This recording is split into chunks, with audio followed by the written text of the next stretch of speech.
اگلا سوال ملتان سے محمد ارسلان صاحب پوچھتے ہیں، ایک فتوے میں پڑھا تھا کہ عدالتی خلا لینے سے شرعاً طلاق واقع نہیں ہوتی کیونکہ اس میں شوہر اپنی مرضی سے طلاق نہیں دیتا۔ اگر شوہر اپنی مرضی سے طلاق دے تو بیوی کو کیا ضرورت تھی کہ عدالت کا رخ وہ کرے؟ شوہر اس قابل نہیں کہ اس کے ساتھ رہا جائے، بیوی علیحدگی چاہتی ہے، شوہر طلاق نہیں دیتا، عدالتی خلا شرعاً طلاق نہیں بنتی، ایسی صورت میں کیسے علیحدگی ہو سکے گی کہ بیوی کیسے شوہر سے علیحدہ ہو؟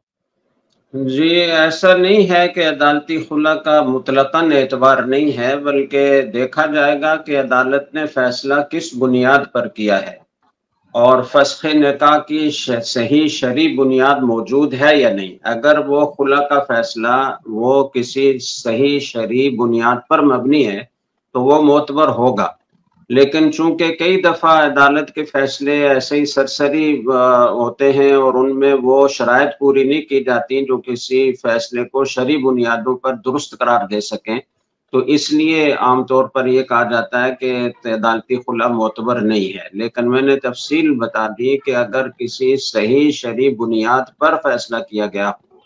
تو خلو کی ڈگری کا شرعاً بھی اعتبار ہے۔ اس لیے جو خلو کی ڈگری کسی نے حاصل کی ہے وہ کسی دارالفتاء میں پیش کر کے اور اس کے ساتھ پورے حالات لکھ کر تو مسئلہ پوچھ لینا چاہیے کہ یہ فیصلہ شرعاً معتبر ہے یا نہیں۔ ہو سکتا ہے وہ معتبر ہو۔ باقی رہی یہ بات کہ شوہر طلاق نہیں دیتا تو اسی لیے عدالت خلو جاتی وہ عورت عدالت جاتی ہے خلو کے لیے، تو یہ بات درست ہے اپنی جگہ، لیکن خلو کے لیے بھی شرائط ہیں اور بلا شرائط کے مطلقاً عدالت میں جانے سے مسئلہ حل نہیں ہوتا جب تک کہ شرائط نہ پائی جائیں۔ تو شریعت نے عورت کو یہ اختیار دیا ہے کہ اگر شرعی بنیاد موجود ہے، جیسے کہ مرد عنین ہے یعنی وہ صحبت کے قابل نہیں ہے،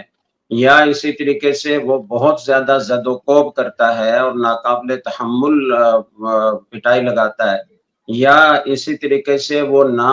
بیوی کی طرح بسا کر رکھتا ہے نہ طلاق دیتا ہے، تو ایسی کئی شکلیں ہیں کہ جس کی بنا پر شرعاً فسخ نکاح کا اختیار ہوتا ہے۔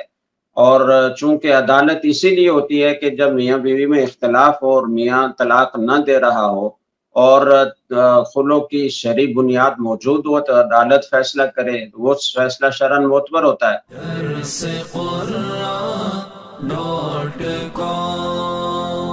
www.darsequran.com